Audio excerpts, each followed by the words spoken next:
Brexit Britain is poised for a huge win as the UK is currently on track to strike the perfect storm of deals to invigorate the economy. Prime Minister Boris Johnson unveiled his 10-point plan last year to create 250,000 British jobs in clean energy, transport, nature and innovative technologies. Mr. Johnson wants the UK to become a science superpower after Brexit by inspiring a green industrial revolution to reach the legally binding net zero target by 2050. Last week, the government published its strategy to kickstart a world-leading hydrogen economy in the UK. Laying out the plans, Business Secretary Kwasi Kwarteng said it will support over 9,000 UK jobs and unlock £4 billion worth of investment by 2030. And Chris Stark, the chief executive of the Climate Change Committee, says it will play a really important part in reaching Mr. Johnson's goal. He added, although we can have lots of electrified technology from offshore wind, that won't cover all the cases where we use fossil fuels.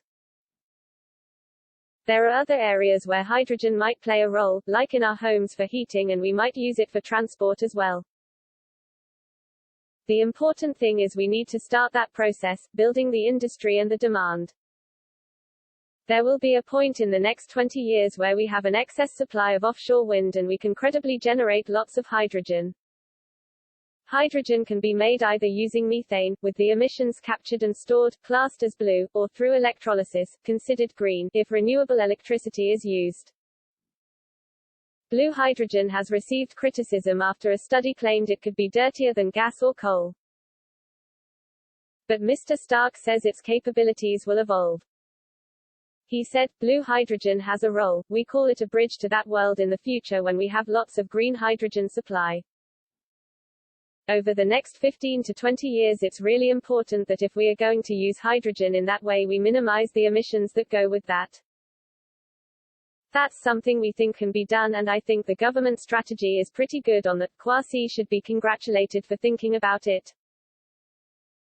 I don't want to dismiss the problems of emissions from blue hydrogen, but if the government is careful about this, then I think we can look forward to that bridge where we are generating hydrogen with zero emissions.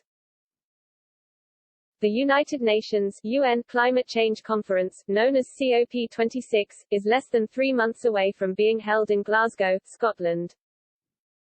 Mr. Johnson is said to be feeling the heat from all sides as campaigners are demanding that he set out more climate change details, while a group of about 30 Tory MPs are increasingly concerned about the impact on the cost. But Mr. Stark believes the UK is absolutely nestled in the perfect storm of opportunities to succeed. He continued, the logic of the UK hosting COP26 is that we have a good start to tell the rest of the world about how to manage this transition. I think there is a wonderful opportunity over the next 2 months to bring together these plans for net zero. This is something that will benefit the economy, benefit society and the general population. We have the capacity in the UK to put a plan together. This can be a real moment for the UK to show off in front of world leaders when they all meet for the first time in over 2 years.